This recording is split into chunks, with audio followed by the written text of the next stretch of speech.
Alors, moi qui suis président du Conseil national professionnel de gériatrie, je suis très heureux qu'avec les collègues de la Société française de gériatrie et de gérontologie, avec l'IHU de Toulouse, de Bruno Velas, avec l'ILVV, l'Institut de la longévité, des vieillesses et du vieillissement, et aussi le Collège national des enseignantes de gériatrie et de gérontologie, on ait monté cette volonté de travailler tous ensemble dans un consortium sur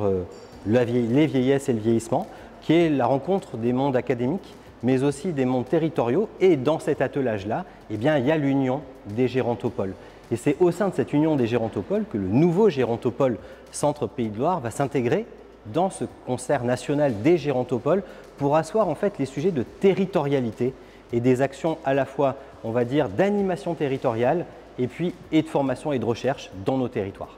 Alors, chaque gérontopole en France a sa recette. Il n'y a pas de recette magique, chacun a la sienne, justement pour s'adapter aux différences des territoires sur lesquels ils sont implantés. Alors le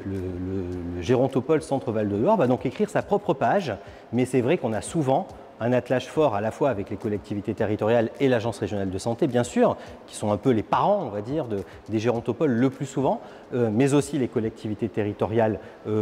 départementales ou municipales et de communautés de communes, et puis évidemment toujours aussi les universités et les hôpitaux. Et au-delà de ça, donc c'est eux qui en général sont un peu les moteurs de la recherche. Mais au-delà de ça, bien sûr, c'est tout le tissu